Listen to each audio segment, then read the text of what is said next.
Welcome to another episode of Harbor Rock Wealth Management's podcast series, Life, Health, and Wealth, where we discuss financially driven topics and how they relate to our financial lifestyles, or just our lifestyles. We've been out of the seat for a second. We have. And just to remind you, if you didn't remember, I'm Jimmy Luster. This is Ruben Smith. We have a new face here to our viewers for sure. Someone that Ruben knows and has gotten to know recently, and very recently I met you. You're definitely one of those people though that, and I hope you feel the same way. When you say like someone's part of your tribe, someone kind of gets you, and we'll talk about this kind of stuff later, energy and sound and you know, looking within and kind of finding out who you are. But you're definitely someone that I felt as a friendly right away. So it's good to get to know you. And thanks for joining us here today, Chris Drizen. Yeah, thank you so much. And I feel the same way. Good. Awesome. Yeah, I'm glad. I can't imagine if you're like, dude, what are you talking about? This is this is an awkward place to start. Where'd he right go? off the bat. Weird right away. Where'd the guest go? Yeah, crickets. Oh, that's a show. That's a wrap today. Bye, Chris. Good talking. But so Chris, very interesting guy. I think we have some at the core of our show. This is all about it's all about good people, good stories, Right. and people willing to share these personal experiences in their journey. Because as we were kind of talking about a little earlier before we started, everyone, you know, we've done this for about a year now, and we're just over 60 pieces of content. Mm-hmm. And as we continue to have guests, I mean, it's pretty diverse. I mean, we have artists, we have people in the health industry, we have, principals, educators, attorneys, CPAs. Sure. And when we're unpacking their personal stories, we're really finding out that we have a lot more in common with each other, which is great because as we were talking about, Ruben, earlier, human beings we're social beings by nature. I mean, sometimes we need our alone time and we need our space, and sometimes we need to kind of dip out for a minute and find what's going on with us so we can be our best version. Sure. For other people also, though. Yeah. I mean, so I think those are some interesting things that we'll talk about today. Absolutely. And then, so you guys met each other, I don't know, what, about maybe a year ago? Not even. Not even? Not even. So you're neighbors and... We're neighbors, and we were, we've connected because of our kids playing in the cul-de-sac, but we were at a birthday party, and then we got back from the birthday party, and we just started sharing our stories. And instantly, and you drop into this, right? Mm-hmm. This feeling of connection, but it was a really organic conversation, but it was just two people allowing themselves to be vulnerable. And I think that is a rare thing nowadays, especially for men, to be vulnerable and to say like, yeah, man, I struggle and here's my story. Yeah. And also to be able to listen without judgment and to just be a vessel and a container for somebody and allowing them to talk. So it was a great conversation. We both have a journey that we've been on, and to have that connection was pretty great. Powerful stuff. Yeah. Yeah. When you're in dialogue like that, there's something healing about it, and I think anymore in today's society we don't get, or maybe in our upbringing we were not. Maybe we weren't allowed to really be as vulnerable or say our truth or what's really on our mind without fear of being judged or ostracized or called different.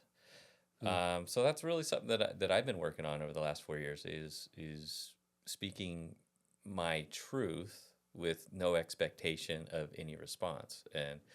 And my truth is my honesty, and that's my authentic self, and that is healing for me. So for me, I will speak as honestly as I can about where I'm at and how I'm feeling, regardless of what the outcome is. And there's moments where that can be very lonely.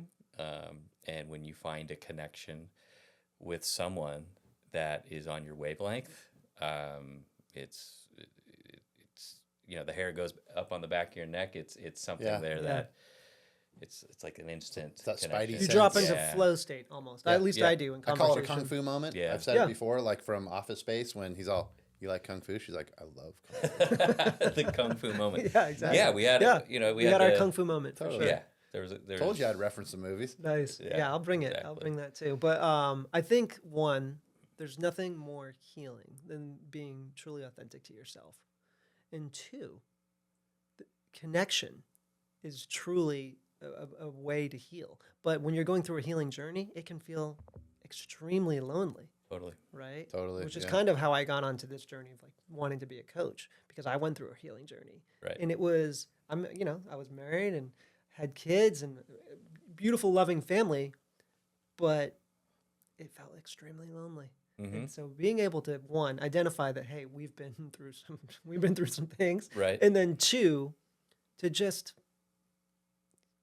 feel your journey and allow you to feel it and just to receive it. It's such a gift. Totally. There's part of my recovery has been in group settings and in the presence of people, where you're doing work in the presence of people. And I feel like when you do that, when there's dialogue around what you're thinking, Sure. it almost becomes official. It's almost stamped in concrete now, because now it's out there. It's Now in it's the real. universe. Totally. Now it's and John, my mentor, he I'm going to butcher this, but there was they polled these gurus, if you will, right? The people you see sitting on top of the grassy hill, Sure. The deep wise thinkers. ones. Yeah. Yeah. So And do you know they said- the definition of, sorry, I mean to cut you off, but like guru is like dark and light. Like, so it's Perfect. like, So they're in balance. in I love balance, that. Okay, Yes. perfect. Yes. Okay, so the top people in balance, let's say, and they said, what's one word to describe what's missing in today's world, and it's dialogue. So speaking, it's all internal. It's internal. And if we keep internalizing, let's say it's something that we don't want, or it's shameful to us, or it's something we don't want to let out, think of the manifestation there. Yeah. Right? Of what is that going to create? And not only just your self-esteem or what you think about yourself, or when you carry that type of negative feeling towards yourself or energy, can that manifest into illness? Can Absolutely. that manifest into, you know what I mean? it does.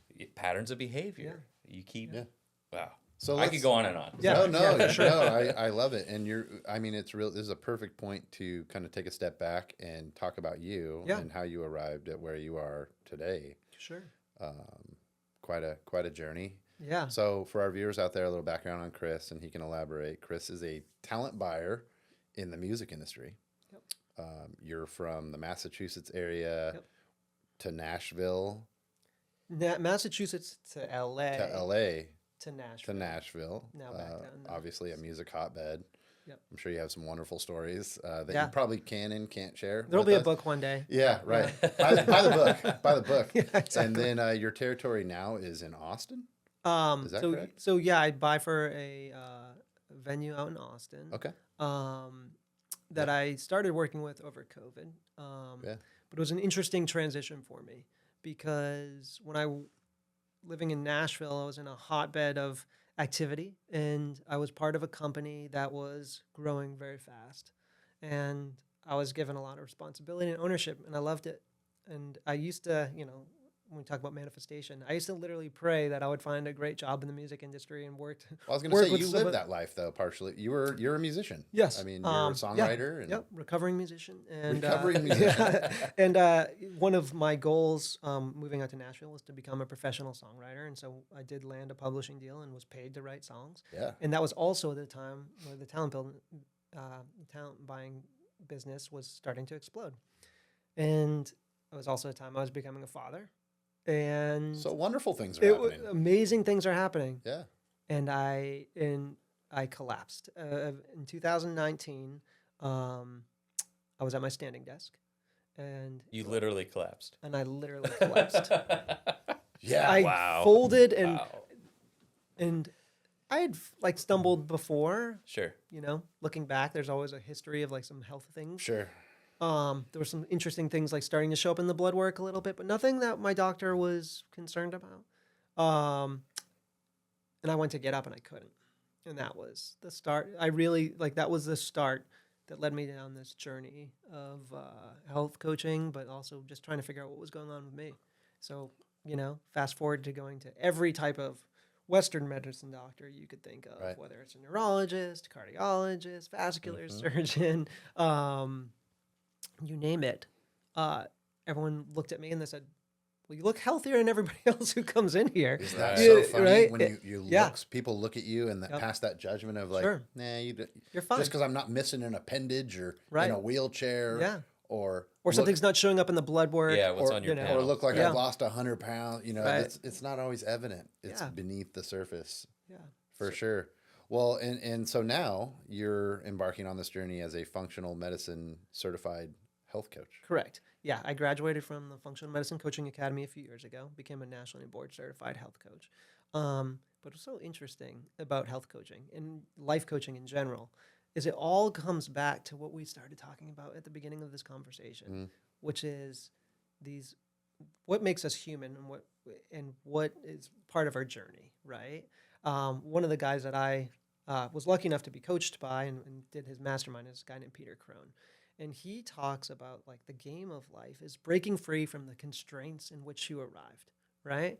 And guess what? Wow. We all arrive with these constraints. And if you go even further back to a guy named Bruce Lipton, he wrote the book, The Biology of Belief, right? And it says this even in the Bible. Show me the boy at 7 and I will show you the man. We all get programmed with these beliefs Yep. and we're limited by them.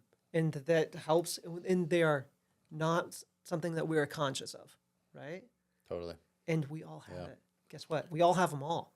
And as we become aware of them, as we go through this journey, then that's when we start to grow and heal and then start to live in our authentic lives. You know, as a father and going down on my own path with recovery and things, I always thought that was kind of, for lack of a better term, BS. Until I really understood that we don't get to choose what scenario we're born into. Right. And when we come out, we are Not consciously, anyway. maybe for another show. Sure. We are we're sponges. Yeah. So what we see is truth, and we don't start independent thinking until much later, Yeah. right? So maybe it's 7, maybe it's 5. I don't know what the exact age is, but we're so as kids or young babies and kids, we're so impressionable that everything we see is truth because we don't know better. We don't know the difference. And so here we are now as adults in our adult lives, whether it's getting sick, whether it's being stuck in patterns of behavior that are impacting your life. Now something has become unmanageable. Yep. Right? Now you go back to try to solve for that. Ironic that you go all the way back to the beginning. And it's just, it's you always nuts. do. It's You always nuts. do. And then you go back to this kind of belief about yourself, right? So that is something that took, so going through this journey Yes. to kind of bring us back to where we Yeah. started, that took a long time for me to realize. But once I started to unpack that, that's when the healing started to begin. Now in functional medicine, right, what they focus on is nutrition, sleep, stress, exercise, and community, right? Okay. Relationships. And those are like the 5, that's like the 5 pillars of functional medicine, the matrix. Okay. But at the heart of it is a spiritual, emotional, and mental aspect. And I feel like until you address what the heart of what you're going through, it's going to be hard because it's Mark Hyman, who's probably the leading, functional medicine doctor. He's like, it's hard to heal a body that you hate, Sure. So you have to start to learn how to love yourself. And loving yourself doesn't mean like lighting candles and being in a bathtub. It means really being honest with yourself, unconditionally loving yourself, allowing yourself the grace to say like, okay, this is what happened to me, but there's nothing wrong with me. And wow, this is deep. Okay, and there's nothing. It does nothing for you to hold on, or to hold on to the past. Sure. You can't get rid of the past. Right. You can almost embrace it, and it is what it is. Totally. And so now, what do you want? Yeah. Okay, that was all beyond our control, right? Yep. And at this point, now you're at this point in your life. Now what do you want? Now move forward. Because it's not the events that happened to us that are causing us the pain, but it's the story that we attach to the events that are causing the pain, right? Like I said, I think it was our last conversation, but pain is inevitable, but suffering is optional, right? Yeah. And if you choose to focus on the pain, it's only going to make it worse. Okay. So how did you fight through your pain? Great question. Yeah. By first just being with it and accepting it, right? And my pain was a little bit different. So I ended up being diagnosed with Hashimoto's, and there was just a lot of weird symptoms that went along with it. I had an amazing memory. We're talking about talent buying. I could tell you a deal that I wrote 5 years ago. I could tell you how many tickets had been sold. I could tell you what gum people were chewing. Right, exactly. What shirt they were wearing, how and, the agent was screaming or Vivid being memory. super nice. It doesn't vivid memory. And then that started to kind of go away. And this was before the collapse. But you're in the middle of your life and you're not paying attention to all these things. It's like, No. I must have an autoimmune illness. No, you never associate. You're in right? it. Yeah, totally. Yeah. And it's funny too, because I always try to use language as like instead of saying like I have an autoimmune, like I had been diagnosed with an autoimmune condition. Right. Because I'm trying to create some space there. By creating some space there, it allows me the ability to look at it, two, and then objectively say like, okay, is this who I am? No. Is this my experience? Yeah, it's part of my karmic experience, but it's not who I am. Right. Right? Yeah. Who helped you get there? I mean, A lot of people. I know you. Yeah. And we'll Sure. pause on that and go right back into it. One thing that I've learned when anything that comes to health, you have to be your own advocate. Yeah. And it's not that doctors out there don't like you or they're against their oath and they're not being an ethical doctor or Right. following up. But if you just think about like your general practice, I love my general practitioner. My sister has the same general practitioner. Yeah. And because she listens to me, I'll go in there once a year for my annual physical, and she sits there and no matter what craziness that's going on in my head or anxiety or whatever I'm dealing with at the time, she's almost like a therapist for me. But she sits there and listens, even though she's looking at me going, I know there's nothing wrong with you right now. And we'll do blood Right. and we'll do everything, Totally. Jimmy. You're healthy. You're a healthy cat, man. Yeah. How do you feel afterwards I being love heard? it. Yeah. Right? I You feel better. I feel like someone cares. Yeah. Yeah. She's wearing the white coat. Yep. And it makes me feel good. Right. It resets me. But I know that I have to advocate for myself. Sure. Because when things start to go haywire one day, it could be today, it could be tomorrow, it could be 25, 30 years. Yeah. You have to fight for yourself. Totally. And if you're not in tune with what's going on with yourself, your body's screaming at you to, hey man, you need to address this. Whether it's I don't know, functional medicine, conventional medicine, talking to your buddy. I mean, going back to this dialogue and communication. Sure. Yeah. Say something about it. Yeah. Don't internalize it. Right. Because then you're going to be on an island, and that's a lonely place, man. But you talk about like ostracism and this idea of like, your mentor, he said two things. One, as men, we have trouble asking for help.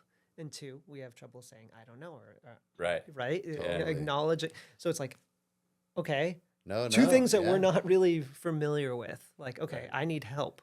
Yeah. So that was a first step, asking for help. How long from when you first felt any symptoms that you recognized to getting diagnosed with Hashimoto's? What was that time frame like? You know what? It took almost a year and a half. Of constant, this of wasn't constant, like one appointment, two appointments. And I would use the word fight because I was in fight or flight. I was scared. Yeah. It was like my hands were numb and tingly. I was falling over for a few days. Like I did and I went to the emergency room and they said, there's nothing in your blood work here. Right. Because there's over 80 Totally. recognized autoimmune illnesses now. Yep. And there will be more. How many in 10 years? Right. 800? Right. And some people might not know that multiple sclerosis, type 1 diabetes, those are autoimmune illnesses. Mm-hmm. We hear this autoimmune, I got an autoimmune thing. Me too. I got allergies. It gets thrown around, right? It's like anxiety. It just gets these Fibromyalgia, words that get thrown around all the unexplained time. pain, and it just kind of gets swept under the rug because we don't understand it. Yeah. Now, it's come a long way. My wife has an autoimmune, and it's called Sjogren's. A lot of people and a lot of doctors aren't really familiar. It's amazing. Right. They're like, I've watched that show. Neurologists, totally. I've read that. Oh, book. is it like fibromyalgia? Right. That got a bad rap for so long. Yep. It was like we were mislabeling, like, forgive me, but housewives that, their arm hurts and they're like, oh, it's fibromyalgia. No, it's maybe. Right. Maybe. Yeah. But do we even know what that is? Yeah. And that's such a, These labels. the suffering that people do endure with these conditions, it's massive, but you can't really see it, right? You can't see it, so it's hard for people to understand. And we are so quick to just, like we were talking about earlier, label something and then just put it on the shelf. So when they see you, when a doctor sees you, and a lot of times because of like the insurance model, they're only allowed to spend 10 minutes of billable hours, minutes, 10 minutes with you. So the fact that you, one, have a GP that listens to you is amazing. Yeah. But two, functional medicine, they'll spend 45 minutes to an hour with you. And they're going to hear your story. And we talk about your antecedents and your triggers. We talk about your birth story. So at its core, functional medicine is finding the systems root cause systems of medicine. disease. Right, exactly. And as in the layman's easiest way to describe it would be like, all right, if you have a headache, a lot of people just give you a pill, but in functional medicine, they'll say, let's look at your gut. Like, what is going on here that's causing the inflammation that is giving you a headache? So I saw a really cool diagram right before we got on Okay. when I was looking for a little more information. And it was one condition, many causes versus one cause, many conditions. Yeah. So it was showing like inflammation on the right. Yep. The one cause, many conditions. Inflammation in the middle. And then it was pointing to atrial fibrillation, depression, anxiety off of that. Yeah. Not the other way around. Sure. Not depression in the middle and then heart disease. It was the reverse. And I'm looking at that and I'm like, oh, that makes a lot of sense. Yeah. Well, then look at off of where that spidered out, anxiety, depression, where does that go? Yeah. That's going to go even further. Yeah. Yeah, we always say, is my depression making me anxious or is my anxiety making me depressed? Yeah. Well, in Hashimoto's and gut conditions, right? So like I definitely had before I was diagnosed with Hashimoto's, I had some pretty severe gut stuff. That's the first thing that was tested. Oh, yeah. And one of the things that was interesting, especially with like a candida overgrowth, for instance, it will cause anxiety, but anxiety makes the candida worse. Right. So you were caught in this cycle. Oh, wow. Right? And then you're like, well, what do I do? And the easiest thing you can do is just accept it for a second and then just say, okay, we're going to deal with this. Right? Yeah. There's nothing wrong with me as a human being. Not even as a human being, but just there's nothing wrong with me as a soul, as a being. I'm not broken. Right? But we believe we are. Well, we believe we're inadequate. It's so easy to think that anxiety is bad. I had anxiety. I still get anxiety, and it's normal. If you don't have it, that's weird, or you're lying. Yep, totally. Or you don't have a heartbeat. Yeah, right? totally. Yeah. Anxiety is your body's normal reaction to saying something. It's trying to alert you. It's trying to wake you up. Cortisol's not bad. Something is Too much off. You need cortisol. Right. Yeah. Yeah. But- or at the wrong time. But anyway. Yeah, exactly. I used to have this real fear of. I still have a fear of heights, but driving over bridges and 2 firms ago that I worked at, I drove a lot, and I would literally I'd drive out of my way to avoid certain bridges and anxious the whole time. On medication just to kind of tame it. It wasn't really to fix anything. Sure. And just over the last few years, I realized that anxiety is my body saying, "Hey, something's off here. Pay attention to me," as opposed to, "Oh man, pop more pills, and Right. I'll be numbed out here. Give me an hour and I'll be fine." Or I can make this flight or drive over this bridge if I'm medicated. It's not solving anything. Sure. So that leads me into a question, and maybe you're going to ask this, but functional medicine versus Western medicine, can they complement each other, or is it, I guess, is there a place for Western medicine along with Absolutely. functional? Okay. Yes. Yeah. And if you're in a car accident, there's nothing better on the planet than Western medicine. Right? Sure. Okay. Now, look, when I had some candida issues or SIBO, right? I went on a pharmaceutical. Like we we went through an antifungal. Totally. And that helped get rid of it, right? Okay, I got you. Like, yes, it absolutely, there's a place for this synergy here, right? Western medicine's amazing. What we've learned is incredible, but we're so quick to act because really the system's a little bit broken, right? Gabor Mate has this in his new book, The Myth of Normal, right? It's like we're living in a toxic society trying to just go so fast, but if we can just take a breath. Yeah. Right. And just allow ourselves to like really listen. Like when you're about to go over a bridge, what's happened? Why don't we just walk up to a bridge? What do you believe is going to happen? For another show. Because I'll tell you exactly what I was thinking. Totally. Yeah. And then when did you first believe that? Right. And then we start to unpack. Oh, I see where you're going. Yeah. Right? That's the key. Okay. That's that's the window. Let's focus on that then. Sure. And we'll spend just a couple minutes. Yeah. So the reason why I didn't like driving over bridges is I didn't trust myself. Why didn't I trust myself? I didn't trust myself that I wouldn't just pull the handle. Okay. And that's deep if you really think about it. I'm putting a little bit of a light spin on that. Well, I don't trust myself behind the wheel to drive over. Yeah. Now let's unwind that and go back to, to why. Well, am I not good enough? Do I not like myself? So when did you first start to have this idea that you wouldn't trust yourself? Over a bridge? No. Oh, yeah. No, that's what I'm saying. Yeah. So when did you that think? goes When did back you to learn that you couldn't trust yourself? That's got to be early on, like, just based off of me never really holding myself in high regard, not being good enough. Sure. Trying to keep up and be better than, do things that maybe weren't my natural calling. Like, I don't know if you want to do this, but like, is there a memory that that you remember? Like, I don't know if there's. I get a couple of. I think I was always trying to keep up with my brother and get his approval. Sure. And seek his approval. And we for the most part we were raised in a household. My biological father wasn't with us. My parents divorced when I was really early, and my mom remarried. Very nice man, stepfather, but he was not really a male, I guess, authority figure in the house. Mm-hmm. So I feel like I didn't really have that level of male love, if you will, or enough. And I saw my dad in the summers, but it was hard because you don't see him for 10 months and you see him for 2. So I think there was a lot of question marks around, or a lot of behavior developed around what I think I should be doing based off of what I see other kids doing, versus having someone to go back and say, "Hey, Dad, what do you think about this?" Right. Or Tommy's doing this.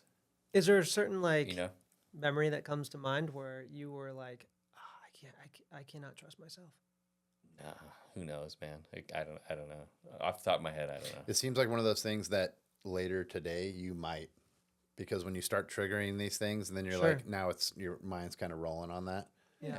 I do that all the time. You have one of these conversations, I'll be driving home and be like, damn, that was all the way back to like 4th grade for me. You know, where I've identified a couple unaddressed traumatic moments in my life that I just freaking buried because my body's protecting me from it. Totally. And then it's like referred pain. You might be having a liver problem, but you feel it in your jaw and your neck. Your jaw and your neck's not the problem. It's your liver. Right. Totally. This is referred pain. It's the same kind of thing. Well, your the leg body hurts. keeps the score, right? Totally. The body keeps the score. So whether it's big T trauma or little T trauma, the body keeps the score. Oh, it's your back. Your right back, but it's your pancreas or something. I've just Yeah. read all these things, how that can manifest into different things. But you're like, are you really afraid to drive over a bridge? I don't think so. It manifests that way. Totally. But all of us have those kind of things. So to answer your question, I can't think of something, but the reason why I understand too that the reason why I can't think it's not on the top of my head is because I haven't gone there, right? I haven't done the work to unveil what that was, or maybe it was a few events. So there's probably a bunch of cascading events. But what I would ask you, right? So like, if you could find that moment, right?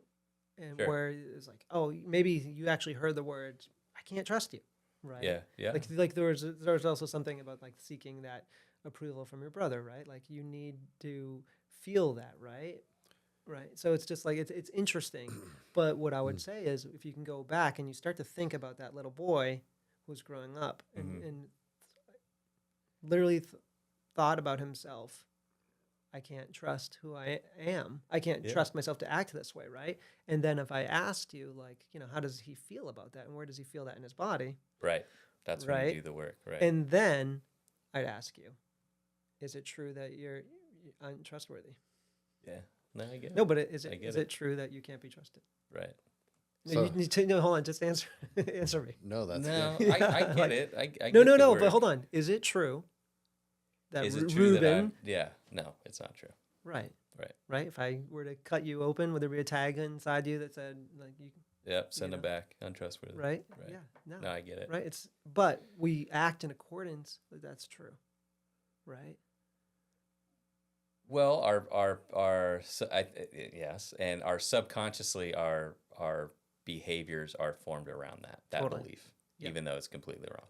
Exactly. So Right. our work is to start to become conscious of what we were unconscious with, Right. and start to live in, and that's what the awareness, and then eventually, it's unconscious awareness again, but in a different way because you are now operating Right. in an unprogrammed way. So in a way, it's and I think this is where our first conversation Sure. in the cul-de-sac was reframing or recalibrating or rewiring your subconscious. Yeah. It's going back and identifying what is at the root of these behaviors, and being with it, sitting with Sure. it, sitting with your pain, Yep. sitting with anxiety, Yeah. without blame or judgment. Sure. It is what it is, and I am here right now. I see you, I feel you, and this is where I feel it, and I'm going to breathe through it. Now, what do you want? Reframing it, Yeah. rewiring. Yeah. These fallacies, these fake truths that we had inside of us that Yeah. are all baloney. Well, all these protector parts, like, and you were talking about them, and this is more of IFS work. And, when I say I'm a coach, I'm not a nutritionist. I'm not a doctor. I'm not a therapist, but I'm a behavior change expert, right? That's kind of what my thing is. But I love it. do I pull in a little bit of IFS work? For sure, because we all have these protector parts, right, that are protecting that inner child that started to believe himself. And when you can go in and you can do this and work and you can talk to that little child and ask what he believes about himself, and then he tells you, and then you ask him, okay, what do you want right now? And like for me, one time it was to go shoot baskets. So where he sees me all the time, and I'm just like shooting hoops, and He's got a mean jump shot, by the way. and I'm just out there doing what some inner child work wants to do. Now we go all the way back to the story, right? When did you start to heal? So it took me about 1.5 years for like the Hashimoto's to advance enough to show up in blood work, and it kind of exploded. And it exploded when I was having a conversation with an agent, and it was right after COVID. There was a lot of stress. COVID kind of showed me like how much anxiety I really had. It exposed some things. It exposed a lot with a lot of people, but it Yeah. also separated us, Yeah. right? So you're dealing with it alone. And big conversation, a lot of screaming and yelling.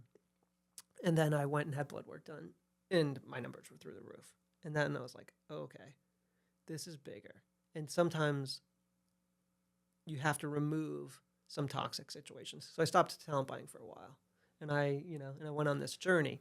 Now I started to heal, but a lot of my journey was not only just going through functional medicine coaching, but also going through life coaching, and finding work of like Peter Crone, Shelley Lefko, Gabor Mate, these people, Joe Dispenza even, that really help you try to identify the mind. But even like I learned transcendental meditation, and I meditated twice a day for a year, right? You think, okay, this guy's Buddha on the mountaintop, right? But Right. no, I would be stressed about not meditating. I'm like, I need to go meditate, right? And you could feel the resistance there, right? This idea, I think that healing has to start with surrender, just accepting the way things are for a minute. And I didn't need to meditate to be meditative, right? and I didn't need to go, but I thought I did. So it all starts coming even back to this language. I need to, have to, Perfect. should, right? Like, it's so limiting. So limiting. And if you could just say, I'd love to, or just not even say anything, right? Because we talk about language and that dialogue's love it. missing, I but I love think it. it's even more than that. I think it's how we talk. it's how we talk. It's, Well, it's that's the like stories that takes about ourselves. retraining yourself from birth. Yeah, That's not what we're taught to do. Well, That's think not- about if right. if you go back to when you're 2 years old and sure. you need to do this. You slap your hand or Yeah. whatever. You did something.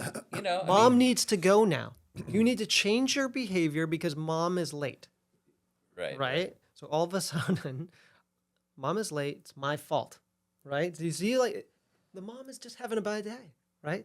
Everybody's just doing the best they can. That's what I want to start with. We're all just doing the best we can. Yes. But little kid whose prefrontal cortex is developing, who's trying to understand how life works, will start to install these beliefs and systems that are not true. Well, and that's like Right. when little kids, parents get divorced, they blame themselves. Totally. They have all this guilt, like it was because of me, and they standing on the outside, probably looking at what's happening. They don't understand. Yeah. Has nothing to do with them. Right. They're just Yeah. they're exacerbating whatever internal problem they had Yeah. in their. Yeah, no, absolutely. You're taught that at a very young age. Well, I don't know if you're taught that so much as you start to teach yourself that, right? Like you start to, because like your parents aren't like, hey, this is your fault, but we start to believe it, right? So like, that's why I like to use the word programming, because really you're almost installing yourself with these ideas and beliefs, even though it's no fault of your parents. It's no fault, because what just happened, right? As Peter Crone was saying, couldn't have happened any other way because it didn't. Right. Yeah. But we start to become aware of these patterns, right? So it's pattern recognition. They associate a certain action they did with the parent's reaction. Yeah. So that is now deemed, and they don't necessarily articulate it, but they seem, and it could be fear-based, right? Something scared them based off parents' reaction. Sure. Survival. And now that is now something they do not touch. Yeah. So to go back all the way to your question about healing. So a lot of it was working on like those 5 pillars that I talked about, but also starting to be aware of the patterns and the beliefs that I had in my head and the internal dialogue, right? So Joe Dispenza, and I'm going to butcher it, but it's, your thoughts become your words become your personality, your personality becomes your personal reality. And there was a lot of negative self-talk in my head. Sure. A lot. And once I started to address that, and we were talking about it last night, sometimes you can give it a name. Famous athletes, I think LeBron James does this. He has a name for the fear. It's like, okay, not right now. I have a name, for my internal dialogue it is trying to protect you, but it's really not serving you at this moment. Can you teach me how to do that on the golf course? I probably Not now, could. Bert. This guy over here knows. I could. Yeah. Yeah. By the 8th hole, they might be bringing out a white coat. And, No, if somebody came out and you didn't know it, and they were a doctor, they weren't really a doctor, and they just were wearing a white coat and been like, hey, or if I told you somebody was like a psychic and like, you're gonna birdie this next hole. Yeah. Right. I bet you would. You're gonna have a great back Right. nine. Yeah. It's so funny because belief installs everything. It really does. Whether we're conscious of the beliefs or not. I got a question for you. How much of when you're working with clients, do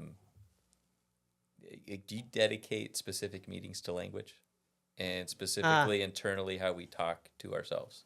I don't dedicate specific meetings to language, but it comes up in every meeting. And my initial conversation with them is like, look, we were going to look at your language. Yeah. And and they'll stop. It's so fun, especially those people I've been coaching over a year. They'll stop and correct themselves. And, and they identify with it. But language is so much of it. And it's really interesting, like the work. Because do you ever see the movie Inception? Yeah. So we talked about this idea, and I saw it when we were talking just now, so I'm going to address it. But like this idea where you can plant an idea in somebody's head, right? But there's protector parts, and they go and fight it. People will know if you're trying to get to the core that core memory. And sometimes they're going to allow you in. Yeah, internally, I was raising my middle Yeah, finger, you were saying, "Dude, like, not right now. we're not doing this I on didn't wanna camera. do I'm it." not going to cry. And like, Not gonna cry, Roy. Not gonna cry, Roy. right? You know, but so you have to allow people to want to bring in the healing. And so when I'm functional medicine coaching people, it's like a lot of people are very comfortable talking about nutrition or exercise, or even sometimes they'll go into their relationships, right? But when we start to get into that spiritual, emotional, mental thing, it has to be natural. I've definitely, a few years ago, I'd force my way in. I was like, hey, we're going to open this window and I'm going to get there, right? Yeah. And it doesn't work. It just doesn't work. Yeah, that's a real fine line. I facilitated a bunch of meetings, probably for about 2 years, maybe a little less, but and there's a point in that relationship or that conversation where you don't want to prod, but you also need them to become more vulnerable or take that next step, I guess. Yeah, and again, like I don't need them to do anything. Yeah, and you'll sit here and have complete silence too. There's a great quote in the motivational interviewing book, which is a big part of what how I was trained, and it's listen until you don't exist. So if I could just listen to you and not have an agenda and not care about what's going to happen, right? But just be here. That's the first step of communicating. And that will allow somebody else to work on this. Because as a coach, the word coach, we have this idea of it, right? We have this Bill Parcells idea of like, oh, you're going to get in there and we're going to do this. But a coach actually derived from the word of a carrier coach, right? So I'm going to help you get safely from point A to B.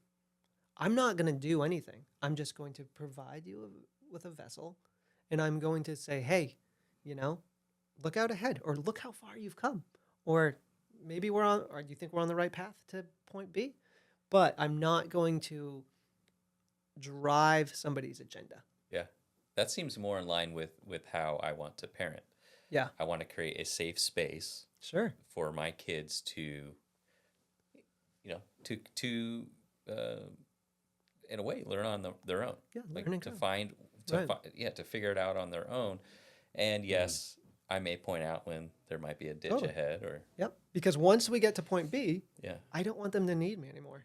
My work, if they're working with me, 2 years into it, I'm not doing a good job. Interesting. Right? But it's the same thing with your kids. You want to allow them to fly. Yeah. Right? Yep. And not have to need you. Right. And know that you know where the nest is. You know how to come back. Yep. Right? But it's the same thing. And being a coach and doing this work, I'm so grateful. We talked about gratitude, but I'm so grateful to be on this journey. Like, who would have ever thought that I would say I was so grateful that I thought I was going to die? Yeah. Right? But I am. Yeah. Because it's made me a better father. It's made me a better friend. It's made me a better human being. $16 billion industry and expected to grow over 12% in the next 10 years. Yeah. Why do you think that is? Why do you think in the next 10 years they're expecting that big a growth? Yeah, it's massive. In that, is it because of COVID? Is it because no more people seem to be getting diagnosed with cancer, or younger people are getting diagnosed with cancer? Do we have more information about nutrition and how to take care of ourselves? And is that why? My belief is this: we are, as a society, are a fear-driven society, right? Whether you turn on the news, it's like this is what you should be doing, this is what you can't be doing, right? We're in a constant state of fight or flight. Yep. And that is creating an environment where now that we have an onslaught of toxins, an onslaught of chemicals in our food, an onslaught of things in our air, that is creating an environment ripe for chaos and haywire. Now, I also believe that a lot of people are waking up and going through this journey. And I also believe that we are starting to become aware of what we put into our bodies, but also what we put into our minds and how we share these feelings. So I'm very hopeful that through work, like having this conversation here today, is going to help lead that stuff. But make no mistake about it, that we're seeing an epidemic in autoimmune conditions. And that's kind of I didn't see like an opportunity, but it's interesting that that's happening because when I was going through my own journey, I was like, what am I going to do? The coaching wasn't in my brain. I was like, do I start a charity? Functional medicine can be expensive. But you felt compelled to do something. I felt compelled to do something. And that was my initial reaction. Like, let's start a charity. Let's start a nonprofit. There's so many people who are going through this. And now in the music industry, I'm having these conversations like, oh, what are you going to do? Right? Like, you're just burning it at both ends. You know, you got to be in the office at 8 or 9, start slinging deals. You got to go cover the show. You're out drinking with these bands and you know, and all of a sudden you're just burning out. And I'm seeing this happen with not just that industry, but most industries. I think it's everywhere. It's everywhere, I think right? it's everywhere. Well, I think this takes me back to the cul-de-sac, the first conversation we had. And here we are, two men in our 40s. What? That really had, or 30s, and really had... Late 20s. Didn't really know each other. Yeah. No, you were telling me, Chris is someone I'd wave at. Like, we'd wave at each other. Sure. Everyone does that in their neighborhood. Right? Yeah, he was out playing sports, you know, but... Yeah, so then you guys... So within 30, 40 minutes of a conversation, you know, I'm talking to Chris about how I feel like we are part of a bigger expansion. It's like this bigger movement. And where did that come from? 5 years ago, I would have avoided that conversation like the plague. I would have not have been vulnerable. I would have not. Sure. But certainly thankful, you know, that I'm where I'm at. And we had I mentioned something to James earlier, that it's never too late to live your best life. And the reason why I'm bringing that up is I think it's so easy for people to just say, you know what, it's too late. I am what I am. I'm, you know, so if you're 60 years old and you feel like crap and, well, I only got 10, 15, 20 years left. I'll just continue to feel like crap. Yeah. Like it's never too late. So why I'm bringing that up is I want to know, for someone out there, what is the experience of working with Chris on health coaching? What does it look like? Well, first, you just nailed something. So I have this tattoo here of the cover, Still Life with Woodpecker. Nice. He's showing some ink. And the last line in that book is, it's never too late to have a happy childhood. There you go. And so, which I would argue is our best life, because as a child, what do? We create, we dream, Imagine, and we don't hold back. And there are no obligations. We're just free to live, right? And very quickly, society is like, no. Hey, you're pretty good at baseball, right? Like, you know, like you need to play year round. Exactly, right? So when somebody works with me, is the first thing they realize is they're not alone, right? And I think that is something that can really help heal. Okay, somebody will listen to me and then hear me and understand me. 2, I'm going to meet them where they're at. I'm not going to force anything on them. Yeah. How rare is that? Right? 3, already that starts, I think, a condition for healing. That's different from them going and checking in with their doctor. Yeah. And it's very different than a therapist, because a therapist will just kind of listen and then they go. But then I'll ask themselves, and what I use a lot is, and we haven't talked about this as much, is positive psychology, right? So when you think negative thoughts, that actually diminishes your abilities for your brain to regenerate. I know it's crazy, but positive thoughts, they've found, increases neuroplasticity. So I try to ask questions that will help them, steer them into what's going well in your life. What are you good at? What did you dream about as a kid? Focus on the glass half full. It's not even focusing on the glass half full. It's just focusing that there's a glass. Yeah, I like it. Right? You know, like there's a container here for possibilities, right? Okay? Because a lot of times when we ruminate and we have anxiety, you know, oh God, well, you know, this could happen, you know, or I'm like, or you bump into somebody who trips and falls and gives you a lottery ticket. And, you know, like it's just as real as what you're creating, right? But I think the one thing that happens when you work with me is I try to show you that there's another possibility. Right. And if you can believe that other possibility, right, that's potentially possible, and you can believe what, and an amazing outcome. Yeah. Now, also, I use something called a VIA character strength survey, right? So I send you guys, and I was going to send it to you guys, but I didn't get to it, and I apologize. I will send it to you because I think it'll be fascinating. It's free. You can go to you can just Google VIA character strength survey, Okay. right? So anybody can do it. And you're going to see your character strengths, right? So you have an obstacle or you have something you're going through, right? Well, how can you use one of your top character strengths to get you there? One of mine was honesty, right? That was my number one character strength. Gotcha. And how could I be more honest with myself in this situation, right? And sometimes it was like, yeah, you feel awful. Yeah. Or you're scared, right? So use positive psychology. And then you create an environment where you can just be seen and heard and felt. Right. And then that's how it starts. And then the average, how long on average do you work with somebody, would you say? 3 to 6 months, Okay. I have like different like packages where I'll do like a 3-month package and a 6-month package. But I think after 6 months, what ends up happening is normally we get through the original reason why they've come to see me in the first place. But then after that, then they're like, okay, I want to. What about this part? Right? Sometimes people are like, all right, I want to do this too, or can we do a touch base? That's fine too. Yeah, like maintenance. Yeah. Yeah. But somebody like can have. I believe in spontaneous healing. I've seen it happen. Joe Dispenza talks about people who go to his retreats, and there's people who are curing themselves of stage 4 cancer, like that, and they see somebody else do that, and they're like, okay, so I can do that, right? So they're seeing these possibilities. I do believe that people can heal based after one session with me. Wow. Now, is that can happen all the time? No. I'm not a healer. Right. I'm not a guru. Right. I think that they're doing all the work, but they might have an epiphany sometime in a conversation where they're like, oh, that limiting belief is gone. It's an empowerment that you're giving them for self-discovery. Right, totally. And, I've seen some like blood work go in the other way, and some PET scans go the other way from working with me. And it's just been, I didn't do anything other than be a conduit and actually just a mirror.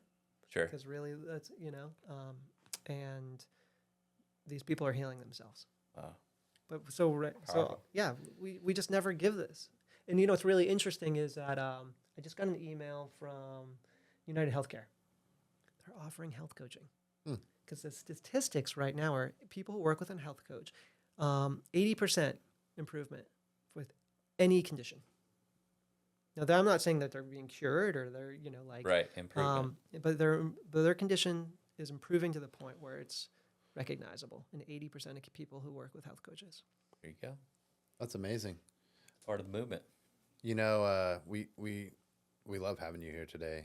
This is just the start. Right. So I feel like it's been like 10 minutes. I know. And that happens every time. And we're pretty close to time today. Okay. But we have a few folks that we're having back maybe quarterly or on kind of a series. And I feel like we have such a strong Rolodex of like partners and people we know now in various levels of expertise and areas.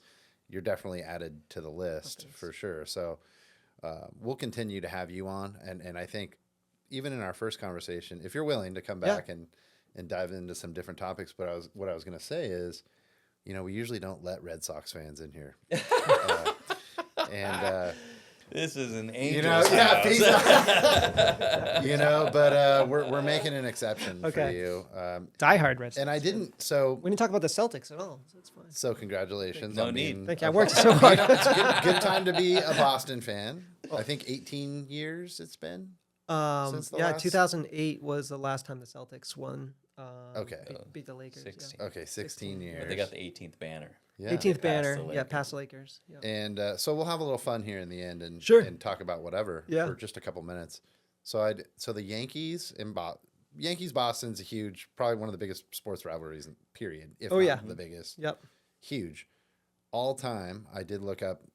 I was like, I wonder what the all-time head-to-head is. I'm sad to say. 27 to 26. Well, no, 26 games, just games. Oh, jeez. Just playing. I thought they've played 2,300 times. That's a lot. That's a lot of ball games. Yeah.